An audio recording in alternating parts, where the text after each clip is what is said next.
वालेकुम वरहमतुल्लाहि वबरकातुहू। वालेकुम अस्सलाम वरहमतुल्लाहि वबरकातुहू। बताइए साजिद भाई, आजकल शादीशुदा ज़िंदगी कैसे गुजर रही है आपकी? ओ भाई क्या बताओ आपको, शादी के बाद से तो बड़ा परेशान हूँ।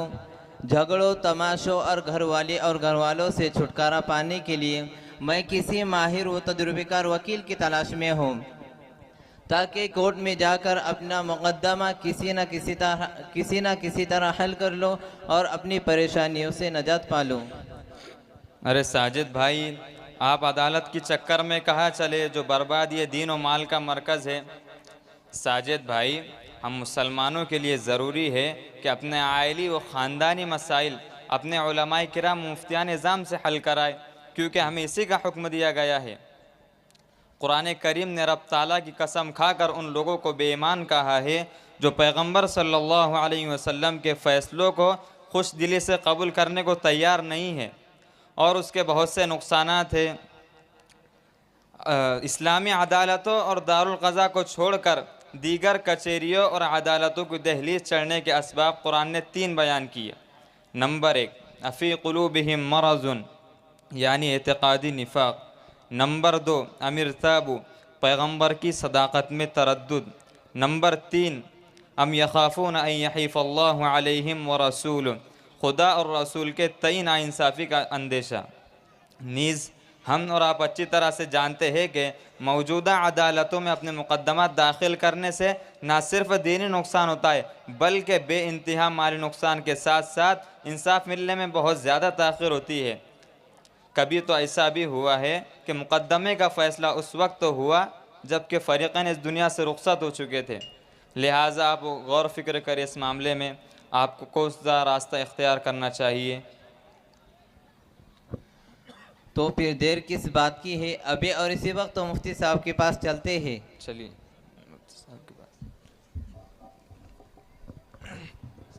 अस्सलामु अलैकुम वरहमतुल्लाहि वबरकातुहू। मुफ्ती साहब। वालेकुम अस्सलाम वरहमतुल्लाहि वबरकातुहू। कहिए साजिद मियाँ, आज वक्त बे वक्त दारुल इफ्ता में कैसी हाज़िरी हुई, क्या कोई मसला दरपेश है? जी मुफ्ती साहब, कई रोज़ से एक बात दिल व दिमाग में खटक रही थी, सोचा आज मुफ्ती साहब से उसका खुलासा कर लूँ। मुफ्ती साहब, मैंने उलमाए किराम से निकाह की तक़रीबों, जुमा के खुतबों और आम नसीहत के मजलिसों में सुना कि निकाह तो पाक दामनी का ज़रिया है, निकाह नबियों की सुन्नत है, निकाह से तो निस्फ़ ईमान मुकम्मल हो जाता है और निकाह की बदौलत तो ज़िंदगी का सुकून मुयस्सर होता है। लेकिन मेरी ज़िंदगी तो निकाह के बाद बिल्कुल उसके बरअक्स है। निकाह से पहले किसी कदर चैन और सुकून हासिल था, बीवी आ जाने के बाद वो भी पूरी तरह ख़त्म हो गया। शाम को जब दिन भर काम करके आता हूँ तो घर घर नहीं, ऐसा लगता है कि घर नहीं है, अखाड़ा है। कभी मेरी वालिदा मुहतरमा अपनी बहू यानी मेरी बीवी से लफ्ज़ी जंग में मशगूल होती है तो बीवी उसकी दिफा में लड़ाई के लिए तैयार नज़र आती है। कभी बीवी का मुँह चढ़ा हुआ होता है तो कभी माँ के तेवर बदले बदले नज़र आते हैं। कभी वालिद के तेज़ निगाहों का सामना होता है तो कभी भाइयों की शिकन पड़ी जबीनों से मेरा इस्तकबाल होता है। मुफ्ती साहब, अब आप ही बताइए, मैं इन मुसीबत से कैसे नजात पा सकता हूँ?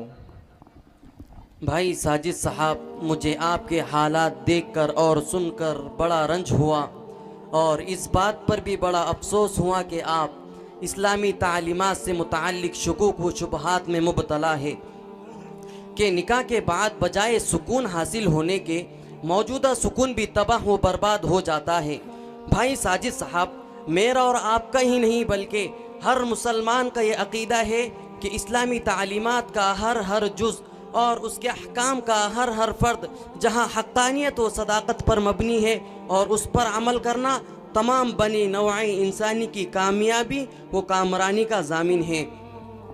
चुनांचे निकाह के सिलसिले में अल्लाह रब्बुल इज़्ज़त का पाक इरशाद है, वमिन आयातिही अन खलक़ लकुम मिन अनफुसिकुम अज़वाजन लितस्कुनु इलैहा वजअल बैनकुम मवद्दतन व रहमा इन्न फी ज़ालिका लआयातिन लिक़ौमिन यतफ़क्करून। और उसी की निशानियों में से है कि उसने तुम्हारे लिए तुम्हारी ही जिन्स की बीवियों को पैदा किया ताकि तुम उनसे सुकून हासिल करो, और उसने तुम्हारे मियाँ बीवी के दरमियान मोहब्बत व हमदर्दी पैदा कर दी, और इसमें निशानियां हैं उन लोगों के लिए जो गौर व फिक्र से काम लेते रहते हैं। भाई साजिद साहब, मैं आपको अहादीस के ज़रिए भी ये बात समझाना चाहता हूँ। आप अलैहिस्सलातु वस्सलाम ने फरमाया अन निकाह मिन सुन्नती फमन लम यअमल बिसुन्नती फलैस मिन्नी। फरमाया निकाह मेरी सुन्नत है, बस जो शख्स मेरी सुन्नत पर अमल ना करे वो मेरी जमात में से नहीं। और दूसरी हदीस में फरमाया अर्बअ मिन सुननिल मुरसलीन अल हया वत्तअत्तुर वस्सिवाक वन्निकाह। 4 चीज़ें तमाम नबियों और रसूलों की सुन्नत रही हैं, हया, खुशबू, मिसवाक और निकाह। और इसी तरह फ़िक़्ह हनफी की एक मुस्तनद किताब दुर्र मुख्तार में अल्लामा हस्कफ़ी रहमतुल्लाहि अलैह फरमाते हैं लैस लना इबादतुन शुरिअत मिन अहदी आदम अलैहिस्सलातु वस्सलाम इलल आन सुम्मा तस्तमिरु फिल जन्नह इल्ला निकाह वल ईमान। कि हज़रत आदम अलैहिस्सलातु वस्सलाम से लेकर आज तक बल्कि क़यामत तक 2 ही इबादतें यकसा तौर पर मशरू हुई है, उनमें से एक ईमान है और दूसरा निकाह। और फरमाया ये दोनों इबादतें जन्नत में भी बाकी वो जारी रहेंगी। भाई साजिद साहब, आप इन तमाम आयतों, रिवायतों और फ़िक़ही इबारत से आप बआसानी अंदाज़ा लगा सकते हैं कि निकाह शरीयत की निगाह में किस कदर अहम इबादत है कि अल्लाह रब्बुल इज़्ज़त ने तुम्हारी हम जिन्स बीवियों को पैदा करके तुम पर बड़ा एहसान फरमाया है कि यही बीवियाँ जिनके ज़रिए मर्दों का दिल बहलता है और ज़िंदगी के बहुत से अहम मोड़ों पर यही बीवियाँ अपने मर्दों का सपोर्ट करती है और ज़िंदगी का बेहतरीन बाजू बनती है। भाई साजिद साहब, मैं आपसे एक सवाल पूछता हूँ, क्या आपने अपनी बीवी को अलहदा मकान दिया है या सब साथ मिलकर रहते हैं यानी जॉइंट फैमिली में? मुफ्ती साहब, शादी के बाद से मेरी बीवी और दूसरे घरवाले साथ में ही रहते हैं। अभी कहा बाल बच्चे हैं कि अलग रूम में उसको रखा जाए। हमारी तो जॉइंट फैमिली है। साजिद भाई, अब रही आपकी परेशानी के आपको निकाह के बाद सुकून ही हासिल नहीं हुआ, उसकी वजह आपका निकाह करना नहीं बल्कि बीवी के एक अहम हक़ की पामाली है, और वो हक़ है बीवी को अलहदा मकान देना। क्योंकि शरीयत ने यह औरत को हक़ दिया है कि वो अपने शोहर से अलहदा मकान का मुतालबा कर सकती है, और शोहर पर लाजिम है कि वो अपने बीवी के इस मुतालबे को पूरा करे। और चूल्हा तो ज़रूर अलहदा होना चाहिए क्योंकि ज़्यादातर आग इसी से भड़कती है। भाई साजिद साहब, आपकी तमाम परेशानियों का हल यही है कि आप अपनी मुहतरमा के लिए अलहदा रिहाइश का इंतज़ाम करें।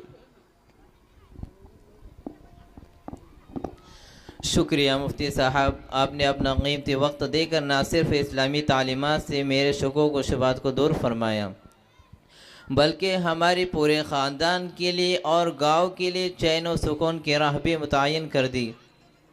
इंशाअल्लाह अब हम इसी राह पर चलकर ज़िंदगी के हकीकी चैन व सुकून से लुत्फ़ अंदोज़ होने की असरीन कोशिश करेंगे।